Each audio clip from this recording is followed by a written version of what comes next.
growth, the process of increasing in size. A feature that is both individual, intrinsic, and throughout nature. This is going to be so interesting, you know. This is the moment we have been waiting for. I'm feeling it now. What has come before is now consigned to the history books. This new decade brings new challenges, new rivals, fallen giants, and new beginnings. Bang, bang, bang! 3 shots to the heart. Oh, the back end. Oh, no! Those who are climbing will meet. Who will fall by the wayside, and who will embody growth. There's still wheel to wheel! That is unbelievable! League of Europe, grow or fade. Good afternoon, ladies and gentlemen, mothers, fathers, daughters, sons, brothers and sisters. Welcome to round number 10 here at League of Europe for the PC side. It is at the Japanese classic of Suzuka. Oh, yes. And I tell you what, the qualifying is underway and it's wet. It's very wet indeed. My name is King Kodiak and I'll be one of your commentators throughout this evening's race. Joining me in the commentary box, happy to say, back to my side, it was me that missed the round 2 weeks ago. And last week was a break week, but I am back in the box, happy to say, for this wonderful league. And alongside the best badger in the world, it's Badgerman. Yeah, I'm very excited for this one. I mean, we see the rain here in Suzuka. That's going to make things very interesting in qualifying. I hope it's going to be a dry race because overtaking doesn't come easy in the race here. There's not that many overtaking opportunities, and you got to force your way through if you want to make a pass. You are not wrong there, sir. Right, 19 drivers join us for this one. A few reserves in the mixture as well. Let's have a look at who we have got on track for tonight. Black Panther in the AlphaTauri as making his way through the slippery twists and turns that is Suzuka. Graham in the Racing Point, nearly wandering a little bit too wide coming through 130R, but keeps it under control as he hits the Casio Triangle. Exy in the hairpin is winding up the Red Bull to get that one underway. Macht currently sits second in the championship. My word, that was a very, very slidey. Coming through turn 1 in the Williams. That's, well, that was brave. But keeps it going nonetheless. Lucky Finger in the McLaren. Right behind the second one is a Casu. No, I beg your pardon, the other Merc of Casu. There is a V8 Field. Was previously known as Crusader, but I think, if I remember right, he's reverted to V8 Field. That's what he's more commonly known as in the Haas. We have got Inbound Cupid in the pit in the Renault. His usual stablemate Ollie is not with us this time around. Ferrari have Snaybold snaking his way in the water through the hairpin. Sniper in the pits in the Racing Point. We have Kango Kong in the second Ferrari. It returns to us. Maverick is a reserve. He's stepping into the Haas this time around. Jake is back with us as well in the AlphaTauri until the end of his first time lap. Sven with the Vapor tag on him in the Mercedes coming through 130R. As we start to see some times on the board, we have Casu in the Williams coming to the end of his first time lap. Zudima, I think we have seen Zudima before. I seem to recognise that name. He's in the Alfa Romeo. Mad Chip is a reserve in the McLaren. Good to see you. We have got the current championship leader that set a time, X-Car, set the current pole time of 38.9 in the Red Bull. LTU is Ollie's stand-in this time around in the Renault. We have got Velo as well, currently in third, 140.427. Everybody else we have mentioned. What can you tell us about Suzuka here, Badgerman? 5.8 kilometer long track, one of the longer ones on the calendar, 3.6 miles. We're going to have 27 laps of racing, and as most of you probably know, it is the only figure 8 circuit on the track. Something you might not know, however, it's also the only circuit on the F1 calendar that doesn't bear the name circuit, but bears the name course. most circuits have the word circuit somewhere, or in the case of the Red Bull Ring, for example, ring, or Hungaroring, or something like that. But Suzuka, the only track that actually is called a course, a racing course. And we're gonna have the C3, C2, and C1 compounds here. If we do get to dry running, that is. Doesn't really look like it right now. So the 3 hardest compounds, which means gaps between soft, medium, and hard are very slim here. 0.6 of a second between soft and medium, another 0.6 between medium and the hards. And in terms of lifespan, they don't do that much either. 11, 16, and 20 laps. And 16 laps for the intermediates as well, and 20 laps for the full wets, just in case, because it seems like we might need them here today. And yeah, the most interesting thing when I always do my research and look at the tracks and how they stack up against each other, Suzuka is one of the fastest circuits on the calendar. 230 kilometers an hour average speed during the lap record that Lewis Hamilton set here in 2019 with a 1 minute 30.9. So very, very fast circuit. The only ones that are faster are Austria, Britain, Belgium, and Monza. So really 4 tracks that are known very much as power tracks. Suzuka, I mean, we see how many corners there are, and it's left, right. There's not many overtaking opportunities. 80 corners overall around this track, but it's still a very fast circuit because you just don't have these slow corners. You have the hairpin in Sector 2, fair enough.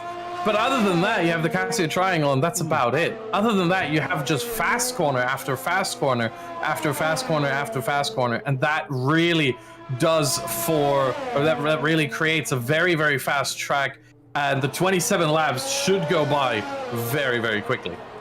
Yeah, I never actually considered Suzuka to be a power track, but it's quite fascinating when you say it's actually, you know, in the top 5 of fastest track in the calendar. You'd have never thought it with the amount of turns that it has, and I'd also never thought of the circuit element, of the course element either. That's that one has never occurred to me. Yeah, I think it's because of the translation from Japanese to English, and so the full name is the Suzuka International Racing Course. It would probably be more common among English speakers to call it the Suzuka International Circuit. Yeah, sure. But again, it's probably a translation thing. That, you know, they decided maybe they just used a dictionary and said, hey, what's the English definition, the English translation for whatever circuit means in Japanese. My Japanese isn't that good, I'm sorry. I don't know. I don't speak any Japanese, in fact. But they looked it up and they went, oh, course. Yeah, sure, we'll call it that. And that's how it came about. I would assume. I have no insider knowledge on that. But it is a bit quirky. It makes sense, though. It's absolutely fits the bill. Kango Kon has lost an argument with the wall in the early part of the qualifying session. He's had we saw his car buried in the wall just before the Casio Triangle. Oh, that's a Mercedes getting out of Sniper's way at the end of his outlap. So this track is already claimed. Must be indeed Velo. Well, actually both. No, Velo's in the pits, so it must be Sven who was getting out of the way. No, Velo just entered the pits. Oh, beg your pardon. It was Velo because I had my camera on Sven, and so I knew it wasn't Sven. Gotcha. Yeah, they're both in the pits now. So Jake W now at the top of the 3 with a 38. Yeah, one thing we see. One thing we do see generally in these wet qualifying sessions is that drivers tend to go out for more than one lap.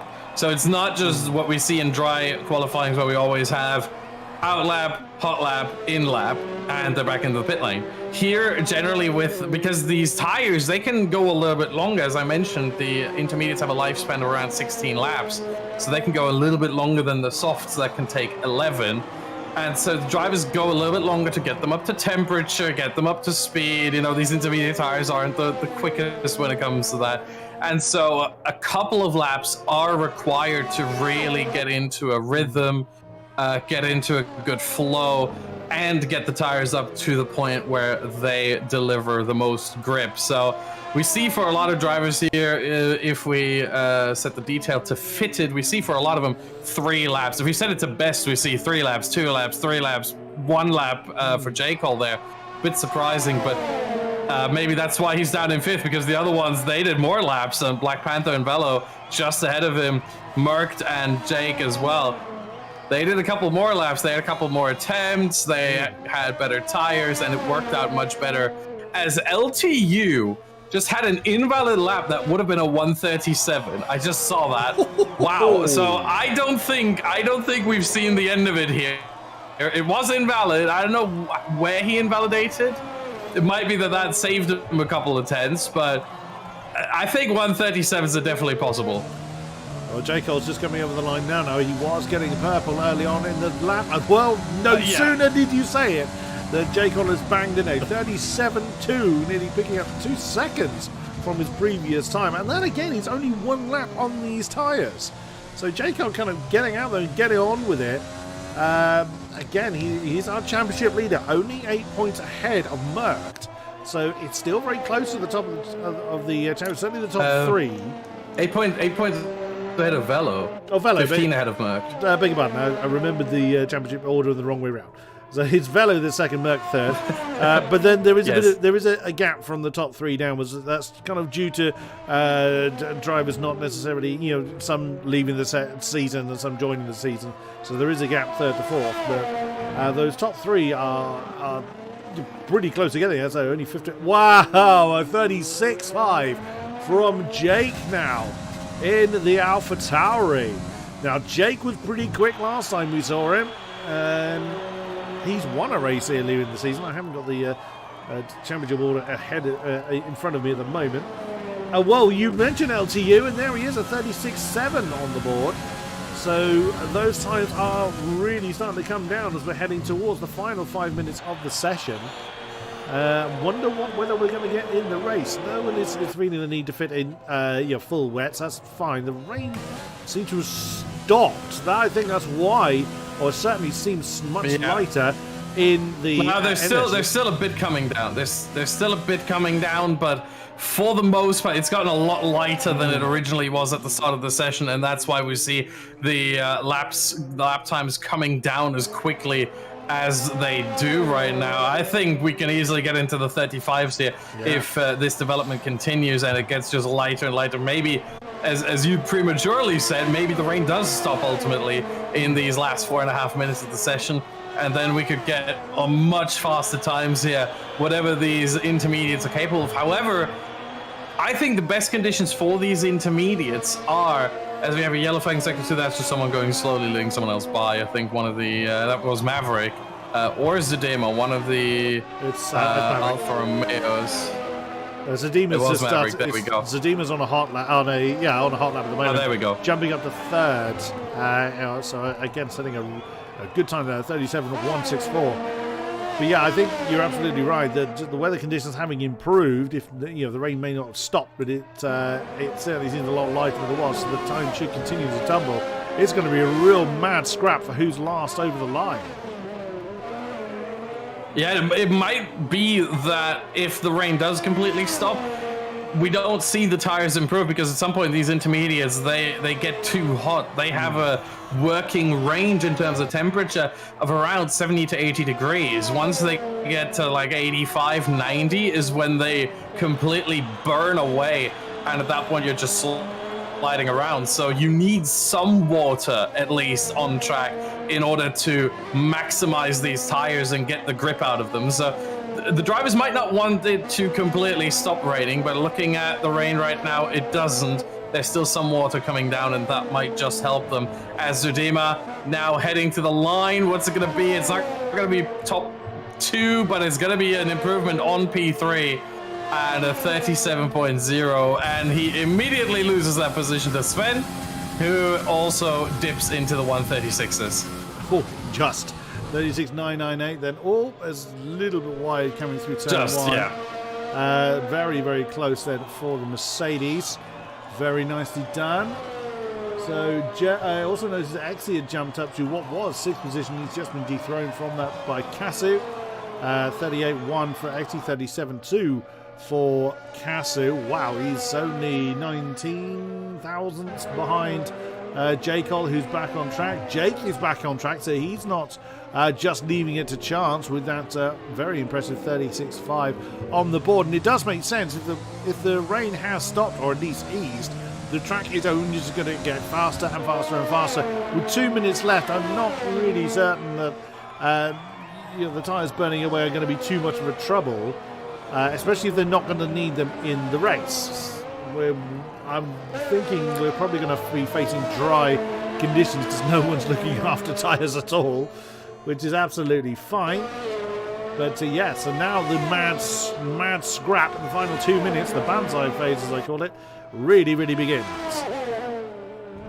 Yeah, I don't think they really have to look at tires that much or look after the tires that much right now, because even if we do get a full-on intermediate race, the drivers get 3 sets of the intermediates, and it's much more, especially around this track, but in general on the F1 game, in rainy conditions, it's much more helpful to have a good starting position, because in the rain it is just that much harder to overtake, where you don't get DRS, and around this track even more so, where are you gonna try it? There's not that many overtaking opportunities. There's not that many long straights into heavy braking zones where you can have sort of slipstream plus overtake and try and get a move on. So it's gonna be very difficult. 130R makes things difficult, especially in the wet. So I think going for the pole position, going for all out in this qualifying session still makes more sense than looking after tires and trying to save tires in the race, because you're not going to get past another car anyway. Fair point, well made.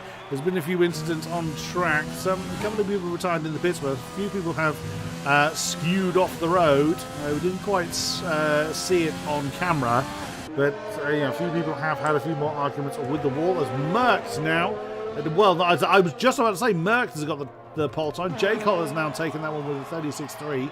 With a few more seconds until the checkered flag falls. Jake is out there on a time lap. He's got, and that's one of the racing points. That's Sniper pulling over and letting him through.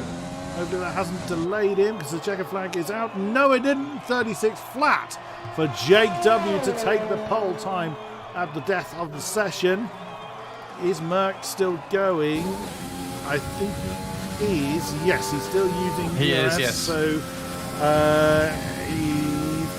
purple sector 2. So is this going to be enough to take the top spot? I think J. Cole.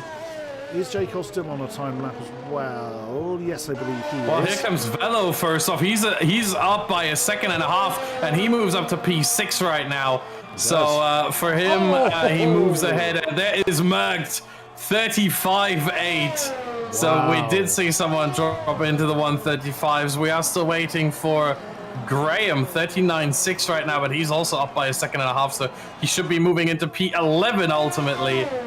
With an improvement of 1.7. Mad Ship coming through. Nope, that is not a competitive time there. XC, nope. But J. Cole is still going. However, he's a 10th down after 2 sectors. So he needs to hit the Cassia triangle just right. Does he do that? It looks good. It looks clean. Not much drama with the car there, but whoa, all those losers are there through the final corner, and no improvement there from J. Cole. 0.5 tenth, and that sees him on P3, in P3 on the grid, and Merckx takes pole position. Nicely done. The death of the session. J. Cole is the last car over the line. XE is retired. Just waiting for Mad Chip to do so. Yep, there we go. That concludes the qualifying then for Suzuka, and a great grid we have got ahead of us. Right then, so to confirm, it is Merckx and Jake on the front row. J. Cole and LTU on row 2, and then Zadima and Velo row 3. Sven and Kasu take on row 4. Maverick and XE row 5. Graham and Mad Chip on row 6. Black Panther and Lucky Finger row 7, Sniper and Inbounds Cupid take on row 8, V8 Field and Snowballed row 9, and Kango Con, because of that early issue, is at the back of the field. What weather will we see? We will find out in about 20 seconds time. Looking forward to this. I say that every time because the racing generally is absolutely amazing, but Suzuka is just one of those really magical tracks where really literally anything could happen. Yeah, certainly. I've seen, certainly in my time as a commentator on the F1 games, crazier things happen. And we have, oh my goodness, this is about the most beautiful sky I've ever seen on this game. Yep. This is wonderful. So we get perfectly dry, clear weather. I mean, a couple clouds are up there, but they're just really adding to the scenery. It's not that they pose any threat to the drivers. So we're going to get some dry running here. And this should make for a great race. And I tell you what, on the first couple of laps, the driver I'm going to have my eyes set on is Kango Con. He's had 2 podiums in his first 2 races here in LOE. He's finished 2nd, 3rd, and 4th. The only thing that's been a little bit elusive to him is that win. And he wants that. He wasn't there 2 weeks ago at Singapore. He was not racing. So he's fresh. He's had 3 weeks break since France, and he wants that win. But starting from last is going to be difficult, but I reckon he is going to fly through the field. Ooh, looks like we got some medium tyres on the front runners. I'm a little surprised by that. Ooh, wow, that's a curious... Well, in more in the sense of it's a very curious mixture. I rather expected everyone in the top 10 to be... I know everyone in the top 10 generally uses the tyres they qualify on unless it's in the wet, or that rule doesn't apply. But you've got Merckx and Jake on go for. Oh no! Merckx spins off! Oh no! Oh my goodness! Now he'll still start from pole, unlike he's. Oh, okay. I'm assuming ghosting happened there, and that's not a surprise. The game deemed he went backwards there, so but also that's going to give him stone cold tyres, and that is always a big disadvantage. Oh, I would not want to be Merckx right now. But you've got J. Cole with soft tyres, Sven and Maverick, Mad Chip, Lucky Finger, Sniper, and Snowball all using softs rather than mediums. Now, those further back, well, try the contra strategy, sure. But that's a very odd mixture through the field. You generally find most people in the front end of the grid tend to stick with the same strategy. You might have 1 or 2 that go the contra, but that's about a third of the field that have gone very differently. Now, the predictive pit strategy has just popped up. Soft to hard or medium to hard. Yeah, I can follow that. The game is a little bit iffy on these sometimes because what are your quickly thoughts? I try to make it as quick as possible because we're about to head to the starting formation. We have 11 laps lifespan on the soft, 16 on the mediums. Together that makes 27, which is exactly the amount of laps we have. However, the game tends to cut them a little bit short in the race because it also applies the weight of the fuel. But the drivers are a little bit better when it comes to fuel. Or not fuel, but when it comes to tire wear and tire preservation. So the drivers can go soft to medium, and sometimes they just want to risk it to go past the 70% if they have to potentially get a puncture. It's unlikely, but it can happen. And so it definitely makes sense to go for soft to medium. It is the faster strategy, but the game doesn't show it. That's fine. So the game gives a conservative estimate basically on what is what you could do if you hadn't practiced. But never mind that. Let's get on the way then. We know the sequence. It is time to wind them up and let them. That's always a big hold, and away we go. Merckx, you can see how he's bogged down. Jake flies past. J. Cole flies past. Merckx is just swamped by people falling down through the field, and those cold tyres gone very wide into turn 1. But and Merckx spins again. Merckx spins again in the background. Yeah, falling through the field. Oh, and he's down to last now. Oh dear, lots of wow. Safety car, safety car, safety car is out. Now, My Matt, goodness. Now, there's been lots of penalties applied. What? 7 penalties applied before we've even done that many corners in this race. Safety car has come out. That's a first. I have not seen 7 penalties applied in less than 7 corners. That is a first for me, but as we rather thought would happen, that Merckx really struggled at that start with those cold tyres. But yeah, I didn't really anticipate the rest of the field kind of imploding quite like that. Suzuka does tend to generate some first corner incidents, but that's quite an impressive one. Yeah, certainly. I think I was looking at Merckx, seeing what happened, and basically he, as we saw first, he bogged down, lost 3 positions on the start right there to J. Cole and Zudema. And then he was on the outside of a 3 wide with Velo and LTU. And yeah, going 3 wide into turn 1. LTU did pull out of that one. He was the furthest one behind of those 3. He decided he didn't want any of it. But Velo was still on the inside and had to slightly account for LTU depending on whether he does pull out or not. And so had to leave a little bit of space there. And ultimately that sent Merckx wide into turn 1 onto the AstroTurf. And as much downforce as these cars have, you don't want to end up on the AstroTurf. As such, Merckx lost quite a significant amount of grip and spun across the track. The penalties were then given as soon as the safety car was announced. The game does not like drivers making contact under safety car, whereas, for example, you make contact in turn 1, turn 2, the game counted as a collision. For example, Velo and Merckx had a collision in turn 1. That was before the safety car counted as a collision. If you do the same thing on the safety car, all of a sudden, the game counts it as a severe collision. A collision gives you a warning the first time you do it. A severe collision immediately gives you a 5-second penalty. So you can't make any contact under safety car with another car or you will get a penalty, and usually, oftentimes at least, both drivers get a penalty for it. In this case, we have instances where only one driver got it, so both Kasu and Merckx got a 5-second penalty for a collision, severe collision with Exi. Madchip got 5 seconds for a collision with Merckx. Black Panther got a 5-second for a collision with Madchip. In fact, no one apart from Inbounds, Cupid, and Snaybolt got them together. And Sniper Owens got it for a 5-second for a severe collision with Sven. So several people. So we've had 6 people come into the pits. Velo's gone to softs, as has Kango Khan. Madchip's gone mediums. Black Panther, Sven, and Lucky Finger have gone to hards. I've not a clue how this strategy is going to play out now. Not the faintest idea. So, I can tell you right now that the hard runners will not make it to the end, most likely. They're going to try, but it's going to be difficult. They're going to struggle very much towards the end because, as mentioned before, the hards last 20 laps. Let's say the safety car comes in at the end of this lap, which is the most likely, at the end of lap 3.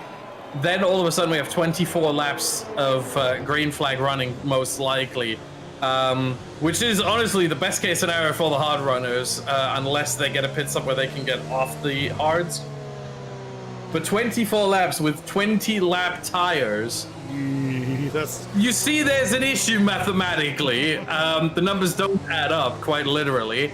And they are going to run in very, very difficult territory for the last 4 laps, where they could get a puncture at any moment, and the probability of getting that puncture only increases as time goes on.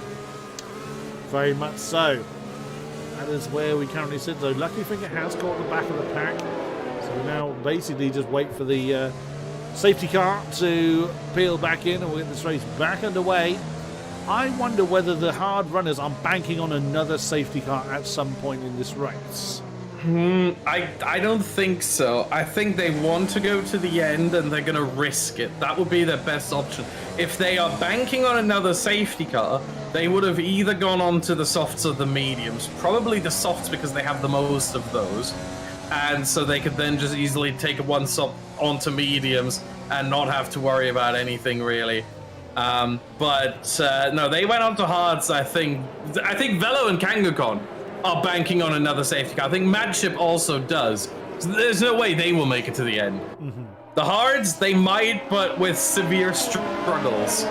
And yeah, Velo, Kangaskhan, and Madship definitely have to pit once more. But I tell you this, looking at who got penalties, in this case it was Black Panther and who was the other one? I think, no, Merc didn't pit. But Black Panther, if I could see this here, Madship, yeah, Black Panther and Madship. For them to pit was the smart choice because they got rid of their 5-second penalties. They did indeed. As the safety car is in, and we are racing again as Jake is going to lead the field back over the start finish line, and away we go. Jake Cole seconds, Adema third, LTU fourth. He is pressuring for that third position. Thinks about an outside maneuver, backs out of that one, probably quite wise in this early stage. The field working their way through the first turn, and now into the S's. Turns 3 through to 7, up to Dunlop. On board with the Renault of LTU. Challenging for the positions but not doing anything silly, so he's backing out when it's go on. Speaking of the Renault, right behind inbounds Cupid and P11, there's a massive battle between Merc and Sable. Merc is going down the inside there and gets the position after setting him up through all of the S's. Every single corner was a little bit of a setup. Sable went deep in the first one, and from there it was just Merc biding his time. And now there goes Velo as well, and there goes another one in Kangaskhan. 3 cars going by Snable in what, the span of 4 corners. Oh dear, that's undoing itself very badly with Snable. He's on the soft tyres as well. He needs to make his way through the field as well. Black Panther, what a move on hard tyres on the medium shot McLaren. Has just mugged his way into 16th place. Very, very nicely done. So lots of fighting throughout the field. Jumping back up towards the sharper end of it. Jake still fends off J. Cole. So J. Cole needs to really get on with it to make those soft tyres work for him. Go on. Velo just went into the back of inbounds Cupid. It's still going here. I think we're going to have to look a little bit more at the trio of Merc, Velo, and Kangaskhan because they're going to work their way through the field. Here goes Kangaskhan on Velo into turn 1. He is alongside a little bit.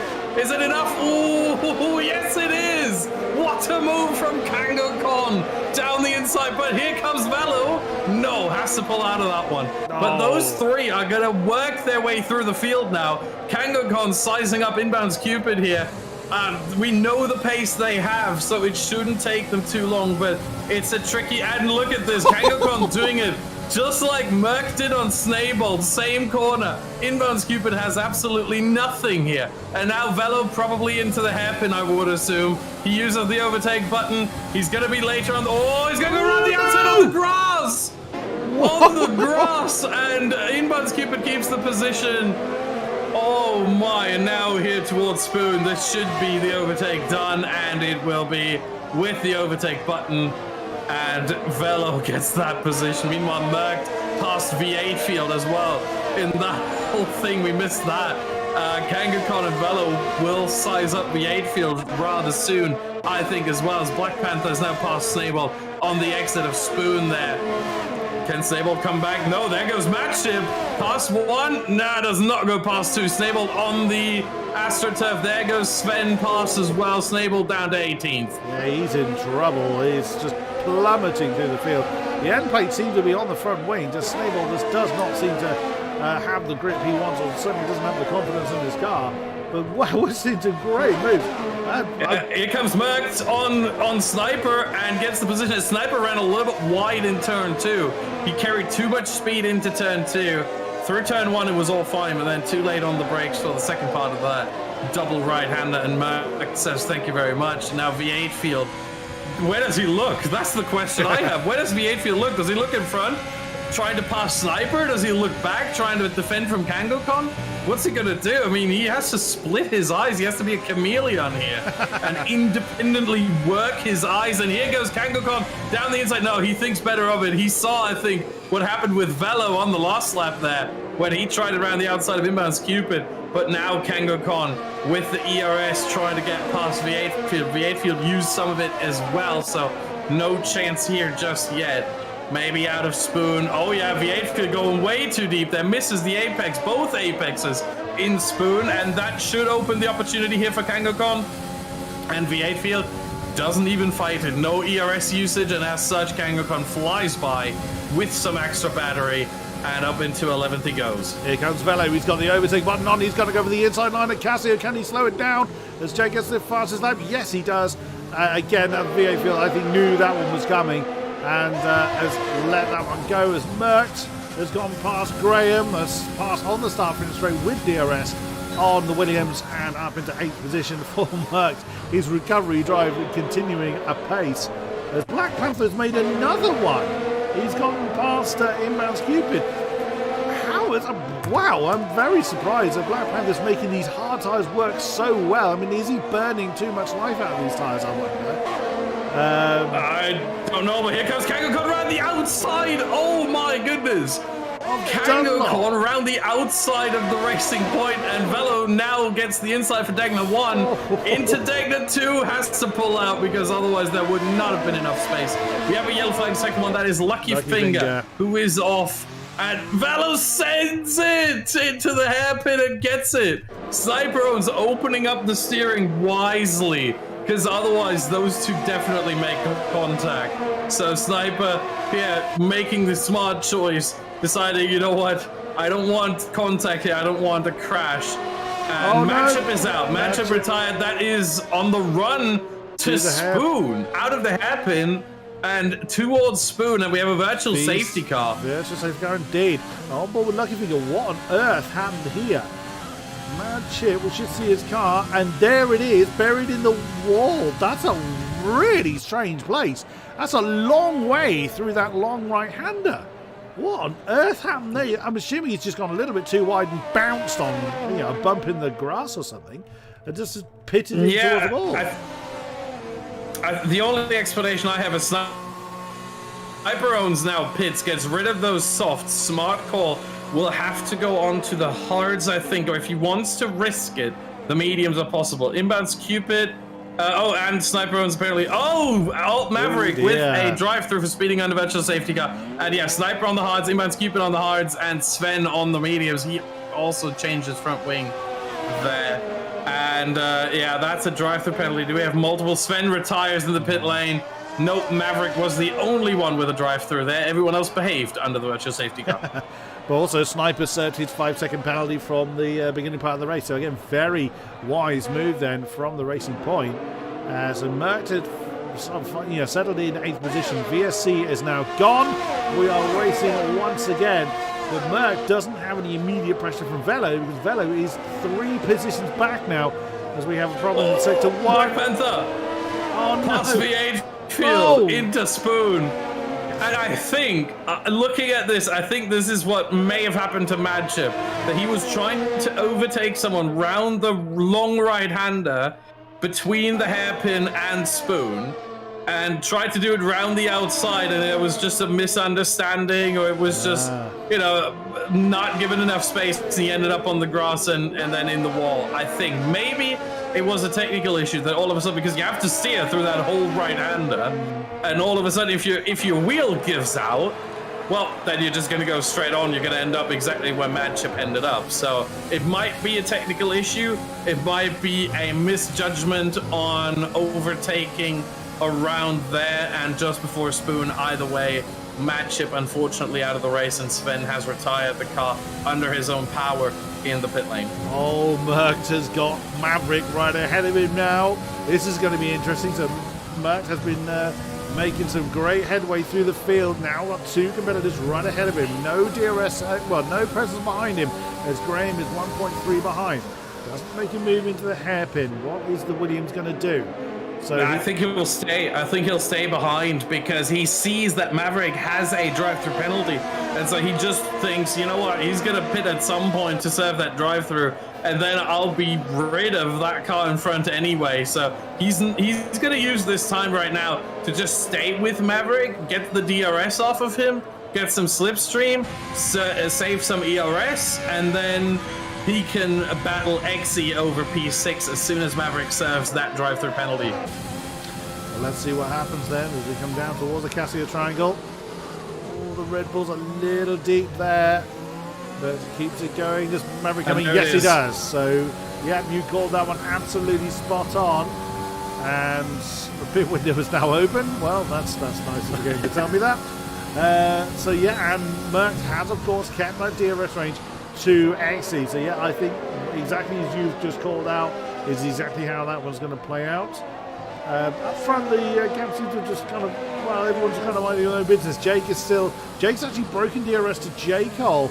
And J-Cole's going to have to pit pretty soon. Those soft tyres are going to feel very horrible by now, or certainly very soon if they don't already. Sedema is right on his case, so J-Cole could be struggling about now. Merckx is really getting close to Exy once again, coming down towards the hairpin. He's going to be sizing up a move more than likely for...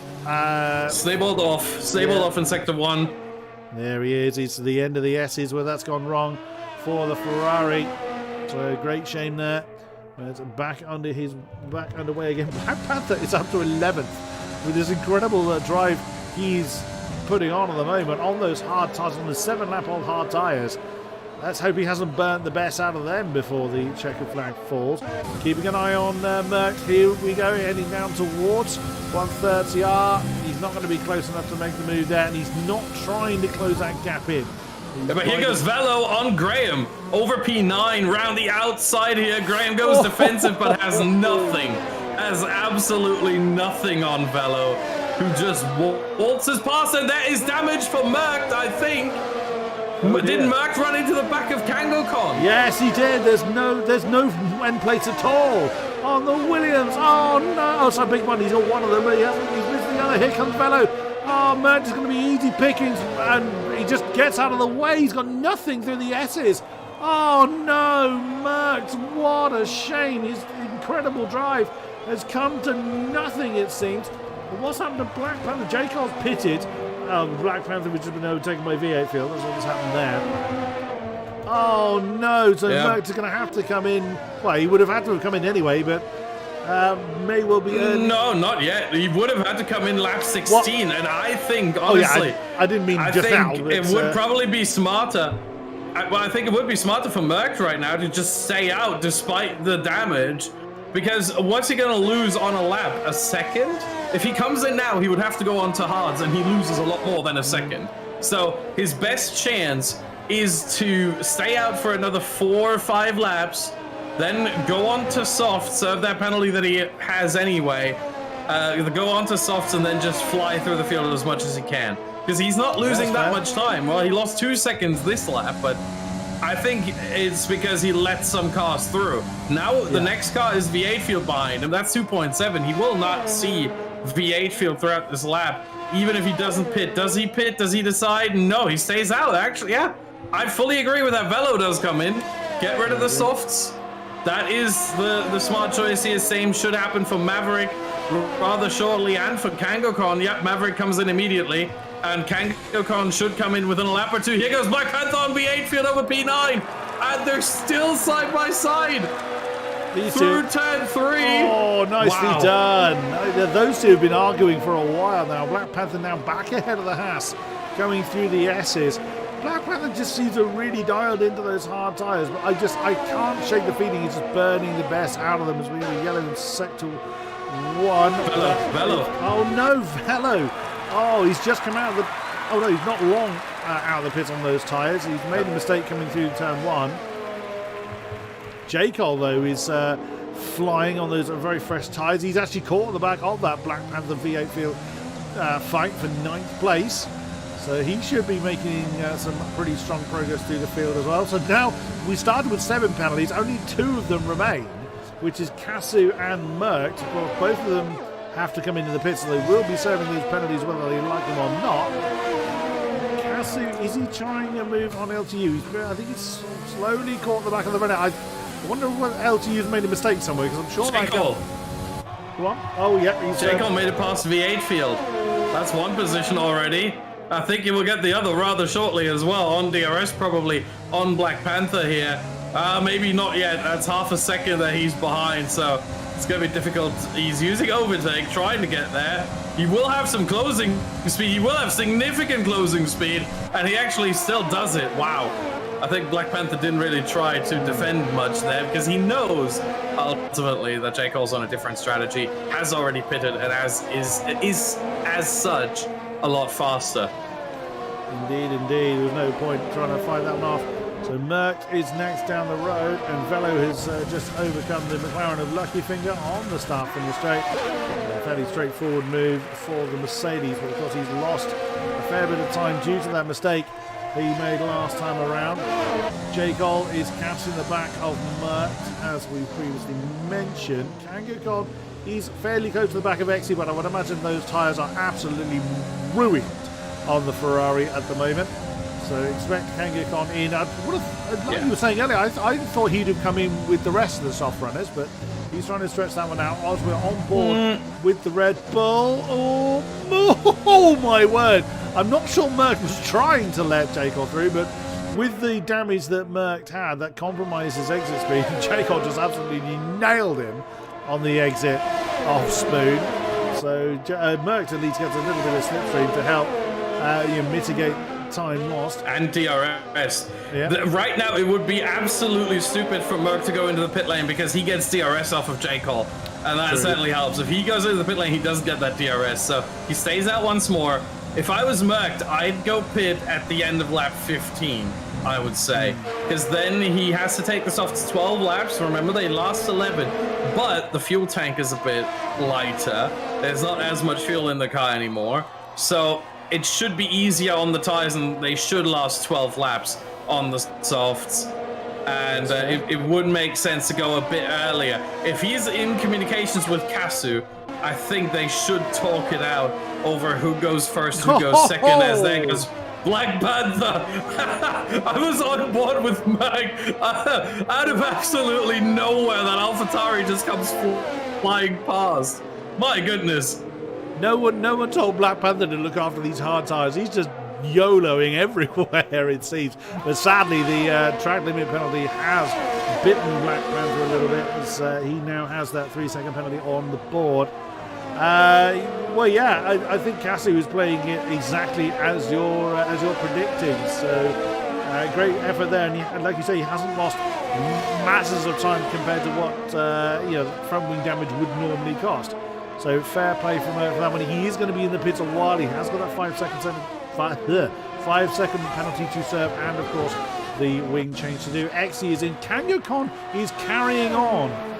That surely is risky. Oh, and Black Panther slides into the pit lane. Oh my goodness. That was a frightening sight from Merckx on board.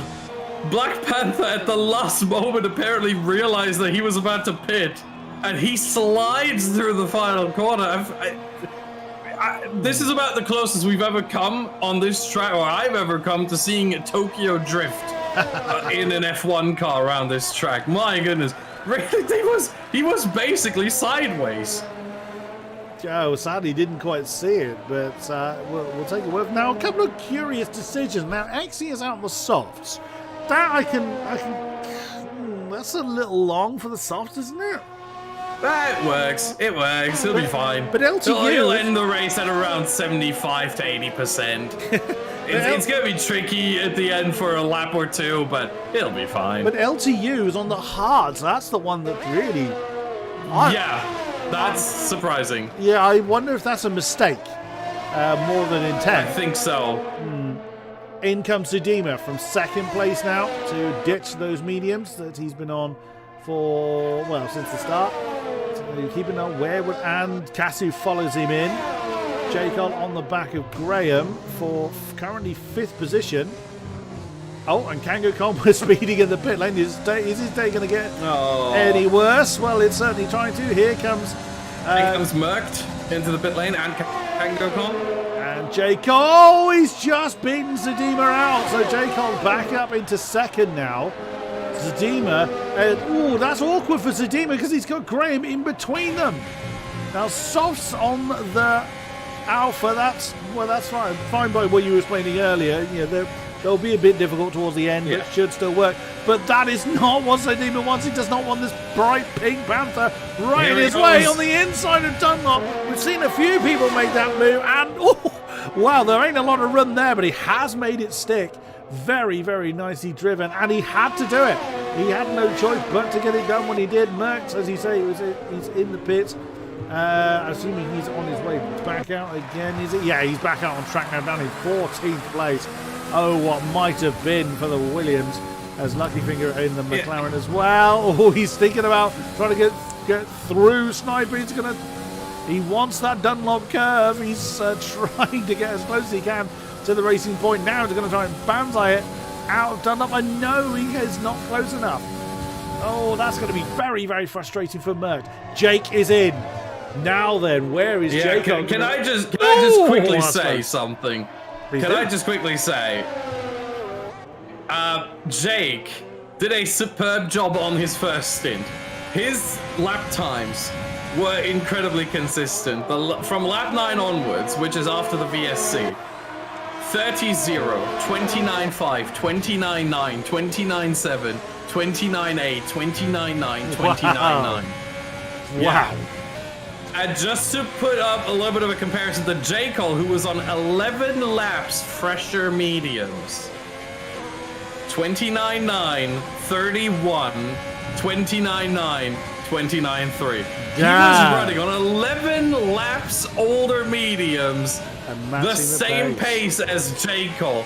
And that kept Jake in the lead. By all accounts, by all measurements, Jake should have lost the lead because of the undercut from J. Cole.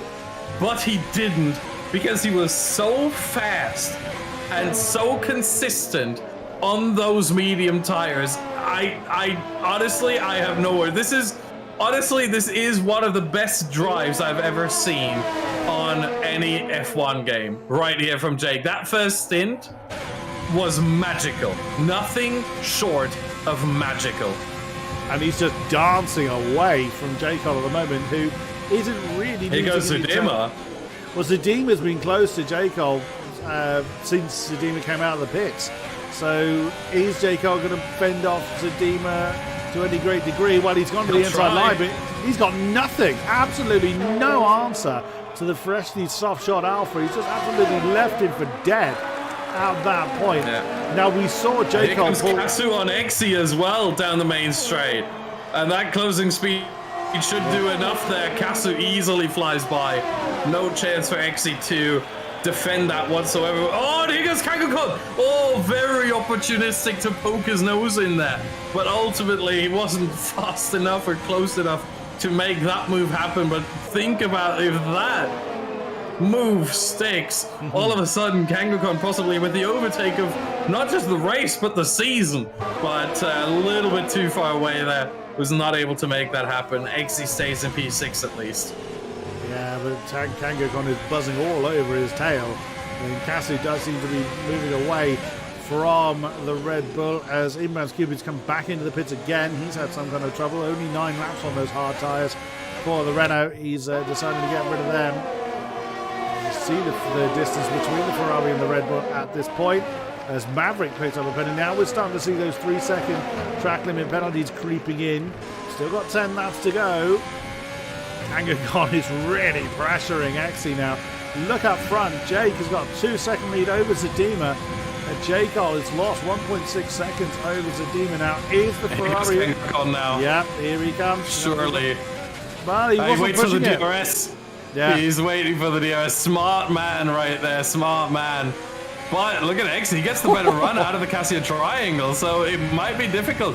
However, Exy doesn't have much ERS left. KangoKon on 60%, and that is always going to make the difference. KangoKon, with that extra battery power, just waltzes past. He doesn't even bat an eye. He just flies past him on the straight. And that's how important ERS management is. Everyone watching who might also fancy a bit of league racing if they aren't just viewers, but also participants maybe on the PS4 here at League of Europe. This is why ERS management is so important. KangoCon just, I mean, it makes overtaking just easy when you have all the ERS in the world and your opponent just doesn't. We saw it right there. And we did, as we now look at Casu on the back of LTU. LTU a little bit deep coming through the hairpin, and the soft tyres on the Williams. This allows Casu to dance around the Renault. Now, LTU is carrying that 3-second penalty, as is KangoCon. Sniper is back in the pits again in the Racing Point. That's going to drop him down towards inbound, sadly, in the tail end of the race, tail end of the field. But, I mean, where else can we look? I mean, Black Panther's charge has sadly stalled from the last incident he was involved with. Merc is pressing on those soft tyres. We did see him pick up the fastest lap earlier on. But what is KangoCon going to do against LTU? LTU get a good drive out of the Casio triangle to maintain at about 7/10 gap. Of course, the Renault still getting DRS off the back of Casu. You're talking about ERS management. It's actually something that I've noticed Jacol seems to really struggle with. Very regularly we see his ERS percentage very, very low, usually in the single figures, which, I mean, probably wouldn't have made any real difference in this race because of the strategy he's employed, which has done him pretty well to remain in third, but had no answer against Jake and Zedima. But he does seem to struggle with that ERS management, whereas certain others, KangoCons would jump on board with him, seem to be able to manage it much better. Is it an easy thing to manage, or is it something that really takes a lot of practice to get used to? Well, it certainly is easier than it was in 2019. That much is for sure, because in 2019 you had 6 different modes and you had to manage them all throughout every single corner, every single straight. And, generally, the esports strategy was always to start with either hot lap or overtake at the start of a straight, and then over every straight you go down to high, medium, low, and none. And you repeat this through every single acceleration zone, not just necessarily straight, but acceleration zone. It was just so frustrating. And in the same way you have gear shifts, and you have like over 100 gear shifts a lap, they probably had on 2019 over 100 ERS changes per lap. Wow. And it was just so much. Yeah, and now it's just so much more simplified, where you have the overtake button and it's either on or it's off. If it's off, you still deploy what is mode 1, which is called medium, which is sort of, a little bit of ERS here and there. And overtake obviously means a lot of deployment. All the horses. Yeah, it is a lot easier, but it's still difficult because you need to know where to deploy it. You need to know how much to deploy around every single corner, and it's something that you can only really figure out through trial and error. And sometimes you forget about it in the race. Sometimes you think, but I need to get this position, and you hold it longer, and all of a sudden your battery is down 10, 15, 20% from where it should be. And well, then you're gonna have to regain, and if you forget that you have to regain and you have to use it for shorter amounts of time, you're gonna find yourself in trouble. But it needs to be said, around here, it seems like the best strategy, looking at the top 4 and how low they all are, the best strategy, especially in this stage of the race, is to have it rather low. Jake is running on 6%, Zedima is running on 14%, Jake Cole on 11%, Casu on 16 out of the Casio triangle. KangoCon is the one who has a little bit more here at 30%. LTU is running on 50 because he knows he might have to defend later on. So he's being smart here, saving as much ERS as he can to make sure that potentially Exi stays behind him, as Exi himself only has around 20%, and he might want to save some to make sure he does get past LTU later on if he gets there. But yeah, in this stage of the race, you don't want to see anyone over 50% unless they are going for the fastest lap only, which the only one I can see here that has over 50% is Sniper owns, and he's in P16, so he could definitely go for the fastest lap. But other than that, you want to be low already at this point. You want to have enough to put... Sorry to cut you off there, Austin. Merc has just slammed into the wall. Now, he made a mistake at Dunlop last lap that put him behind Maverick. And as that's just frustration on frustration for the Williams driver. And we were actually on board with him at the time that I guess he just dipped a wheel a little bit on the grass. He has slammed the wall, no front wing on that. It's going to feel like a boat to try and navigate through. And it's a VSC that's come out as well. Oh, Merckx, his day has gone from. Well, that saves him a little bit. Yeah, that saves him a little bit, that VSC. Yeah, very, very unfortunate there. I mean, you dip one wheel on the grass.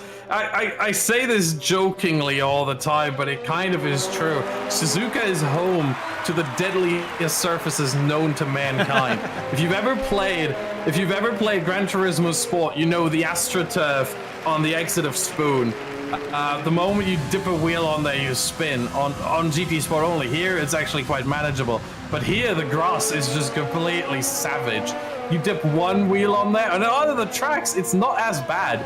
But here, it just ruins you immediately. You dip one wheel on the grass, and your car just becomes completely uncontrollable. That's what we've seen there with Merckx, and really the deadliest surfaces that you could ever encounter from a racing standpoint, as Merckx is limping back to the pits. He's letting by Lucky Finger here, and has a couple more corners to go until he makes it in, and he even gets DRS, but obviously he won't care.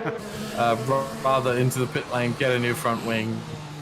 Oh, what a huge maybe shame. even retire altogether. I hope not. Yeah. I hope he continues, but no, he doesn't. I understand him. To be fair, I do understand him. Yeah. I would love to see him continue, but if it just goes from bad to worse, at some point you've had enough, and it seems like Merck definitely has had enough, unfortunately.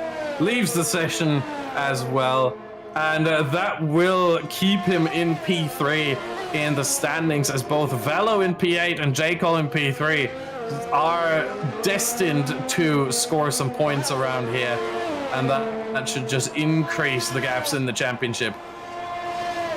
Very much so, as we are heading towards the final few laps of this race. Jake has had this under control since lights out and continues to build on his lead really between himself and Zadima. He is catching the back of Sniper, now in 15th position, to put a lap on him, but shouldn't prove too much of a problem. There is Zadima, who played the strategy pretty well with the safety cars and VSCs as well, to be in second place on 7 lap old softs.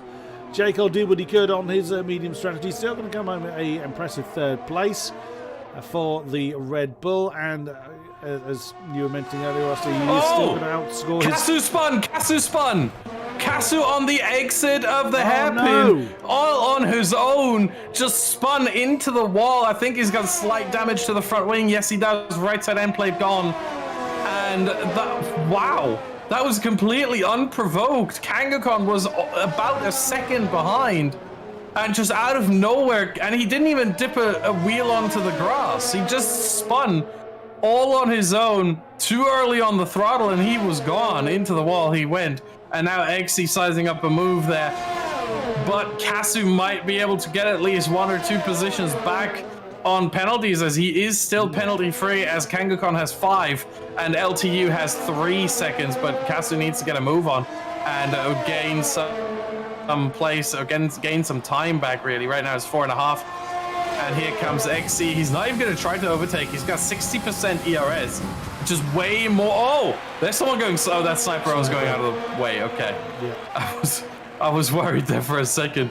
But yeah, XC, I think he wants to leave it as late as possible, but he doesn't know maybe that Casu has damage. And now he might realize in the S's, considering how slow Casu goes here, because he has not enough downforce.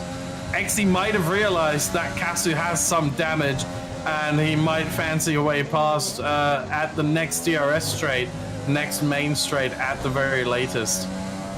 We will see then. That's the main battle we've got in these closing stages. Just 3 laps to go here at Suzuka. Casu still doing what he can to fend off the advances of XC as we come through the long right-hand road, turn 12, down towards Spoon. I know what XC's trying to do.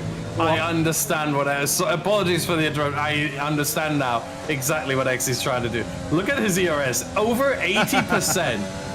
He wants the fastest lap. Well, why not? He wants the DRS off of Kasu to then have perfect conditions for the fastest lap attempt. And he's gonna, he's not gonna overtake here. Brake early, set up the lap, and overtake now out of the corner. Use all of it until the line. Yep. There we go. Then a little bit more to go past. Kasu will defend, it won't matter. That was close. And Exy now flying. Exy now flying. Clever. Yeah, very clever use of the tools available. I wonder if he gets the fastest lap. That is the question, if he gets the fastest lap. Who has it right now? Merck, 28.1. Yeah, so... What was the first sector there for Merck? I'm going to compare these now. You crack on. 32.0. Okay. Let's see. Exy. First sector split. Oh, half a second down already.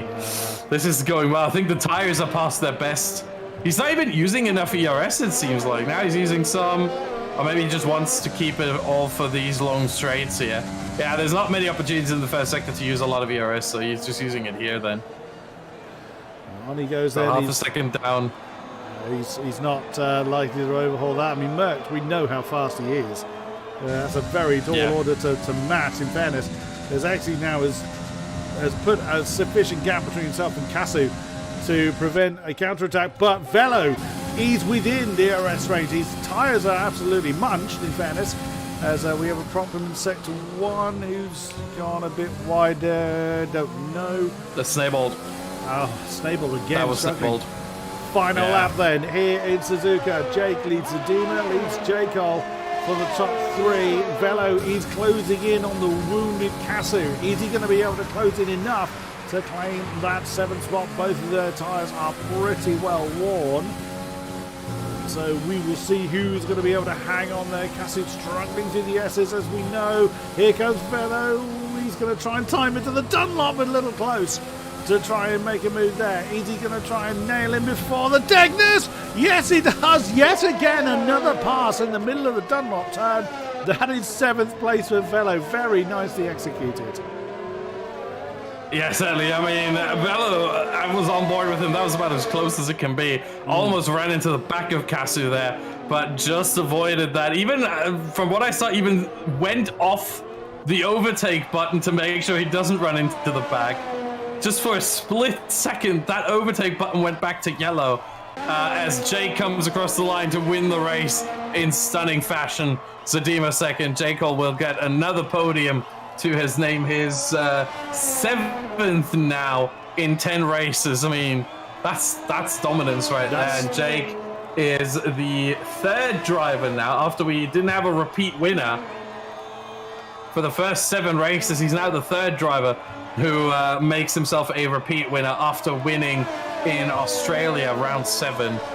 Kangaskhan 4, so that's his first repeated position as well. I was hoping he was going to finish P5 because then he would have had a 2nd, a 3rd, a 4th, and a 5th. But he does double the 4th place now. Had it in France and has it again here. LTU in his, is that his debut? I think that's his debut. I don't see him in the standings here. Yeah, in his debut, P5 on a slightly butchered strategy. Velo 6 saves some points there. Gets himself 8 at least, and the fastest lap stays with Merck. Jake not able to get that in the end, so no extra point for anyone. Kasu 7, Exy 8, Black Panther 9, and Graham 10. My goodness, what a race! What a race! That's a very common sign-off we tend to say when the checker flag has fallen, but I have no argument against that, actually. Kangaskhan getting the game's driver of the day. No, I wouldn't argue that one at all, but, well, you can't take that away from Jake. He just played that one brilliantly well to take the very comfortable win. Didn't really lose, well, didn't lose the lead at all in the pit stop phase, and as a very worthy winner. But J. Cole still completing his podium run. As you said earlier, 7 out of 10. That's a pretty damn good percentage. So without any Stewart's intervention, it is, as we see it, Jake taking the win. Tadima second, Jaycol third, Kango Con fourth, LTU fifth, Velo sixth, Cassie 7, XE8, Black Panther 9, Graham rounds out the top 10, V8 Field 11, Maverick 12, Lucky Finger 13, Snayball 14, Cupid 15, and we lost Merkt, Sven and Manchip in that race. Merkt taking the fastest lap with him. Wow. I'll be very interested to see what the drivers have to say. Yeah, I just quickly ran the numbers on the top 3 in the championship, and it almost feels scripted at this point. Remember when we had, I think it was 5 points between J. Cole and Merkt and 5 points between Velo or Merkt and Velo? Mm-hmm. That was before, if I remember correctly, yeah, that was before Singapore. After France, we had 5 points each, staggered, so to speak. Before this race tonight, we had 8 points between J. Cole and Velo and 7 between Velo and Merkt. Well, guess what? We're going to have the equal gaps again, this time 15. 15 between J. Cole and Velo, J. Cole on 155, Velo on 140, and Merkt, unfortunately, with his retirement, stayed at 125. So exactly 15 points between each of them. You can't make this up. I mean, surely this is scripted. I don't have the script. I know. Do you have one? Nope. Kodiak, do you have it on your table, on your desk? Nope. No? Okay. Someone needs to send us... J. Cole, you're here right now. Send us the script, okay? Because this something's not right here. I don't know what to tell you, man. I've got no script here. Oh. Well, let's have a chat then with our podium 3. J. Cole. Well, the strategy was looking good for a while, but the tyres must have just really got away from you. Talk us through it from your side. Well, I thought I'd go different, start on a set of softs. I know quite a few other people would have started on the mediums. I wasn't expecting everyone in the top 5 to start on mediums, though. So I thought I'd play a different strategy. Just kind of sat behind Jake because I know that he was fast anyway, so I just thought I'd sit behind him. Just let him carry me through, and well, I suppose that worked up until I got until I made my pit stop. Came out ahead of Zadamar anyway, and at least I had a little bit of a battle then. But after that, it was just a bit no man's land. But I'll tell you what, I'm happy with third. Happy I've got more points on Velo and Merkt, so I'll take it. Well, I mean, again, is Suzuka a track that tends to favour you? I mean, we've spoken to you quite a number of times in the box. Were you thinking the podium was on the cards? Was the win the target? What was your thoughts, especially coming into a wet qualifying session? Win is always the target, but I wasn't actually expecting too much from tonight. And I was saying to Zadamar just literally before we were racing that I know Jake was rapid. I know that this is one of his best tracks, and Merck was also going very well. So I knew I was probably just settling for 4th place, but I got 1 extra place out of it. So I'm not complaining. It was unfortunate what happened with Merck at the beginning, but I suppose if you don't bin it in the formation, that doesn't happen. Well, indeed, it did look a little bit unforced, but that is the nature of racing. So it's Catalunya next week. What are your thoughts towards the Spanish giant? Kind of similar to Japan. It's a bit of a hit and miss track for me. I like the track, but in terms of my pace at it, I wouldn't really say that I'm in the top 3 of pace around there either. So again, I'll aim for that 4th spot, and if I get there, I'll take it. So it's a lights to the flag victory with fastest lap lined up for J. Cole. You heard it here first. That's what the script is going to say. Best of luck for next week and the season moving forward. Thank you very much, J. Cole. Cheers, lads. Zadima, welcome to you. Thank you. Well, again, you had some fighting going on, but after that sort of second pit stop, once you had gotten past J. Cole, it looked like you just kind of had to just mind your own business out there, really. Talk us through it from your side. Yeah, well, first off, it was wet quali, so I knew that was going to be difficult for me, because usually I don't have really good pace in the wet. 5th was not too bad, I guess, and I had a really good start. And with the safety car, everything settled down a bit. And in race pace, I was matching Jake, I guess. And I thought, oh, I might have a chance here, and especially if I undercut. And then I did my undercut, but then I had traffic on my out lap, so that went out the window, I guess. And then on one lap older tires on the softs, I didn't have the pace. Jake was just too quick today for me. Absolutely, certainly seemed to be the case. Again, same question to you. It's coming into this round, qualifying aside, was Suzuka a track you were looking forward to? Is it a track that tends to do well for you? Yeah, Suzuka is probably my best track. Maybe Monaco or Suzuka, but it's always been one of my favorite and always one of my best tracks. And what are your thoughts towards Catalonia next week? I'm usually quite quick there, but I never really have good races for some reason there. Like something always happens, so we'll see what happens. We will indeed. Best of luck for Catalonia and for the remaining races of the season. Thank you very much, Adema. Thank you. Another win under the belt for Jake, and what a win it was. That was absolutely magnificent. Talk us through it from your side. Hello. Yeah, not too bad. I don't know what happened on the formation lap with Merck. He just kind of went on the curb and spun, so that was lucky because it meant I just got P1 straight away because his tires were cold. The quali wasn't so good. I didn't expect the track evolution to be so overpowered towards the end. Like, it was ridiculous, and I wasn't the last one to qualify. I think Merck was one of the last ones, so I think that's why he pipped me. But yeah, the race was good. Zudema was surprisingly quick. I didn't realize he was that quick. His race pace was really good. It was quite hard to edge a gap from him. I got quite lucky when he tried to undercut me. I didn't know the strat from mediums to soft, and I didn't think you could make it if he pitted that early. When he pitted, so I was kind of shocked that he pitted before me, and I just used all my ERS to stay ahead, and luckily I did. But I think J. Cole kind of helped me a little bit because he held him up. So that was lucky, and then from there I just tried to basically just do a Yarno and just manage everything and just away a tenth or two each lap, and that turns into seconds. So that was my plan. I wasn't pushing the whole way. I was just, yeah. And what about Catalonia next time out? I haven't driven that track since like the start of the game, but the track itself I actually don't mind, to be fair. Obviously the overtaking isn't too easy, but that's why you got to start on pole, right? We know what the clear target is for you then. Good luck for next week and for the season moving forward. Thank you very much, Jake. Thank you. We've also been joined by a certain Mr. Hard Tire Burner, Mr. Black Panther. Good evening. My God, you were flying on those hard tires in the beginning part of the race. Yeah, I was really trying to make it up because the first lap was basically a mess. I got up in the wrong place, wrong time, I think, with, who was it? I think I saw Williams sideways, and I was hoping that the game would ghost it, but I didn't have that luck.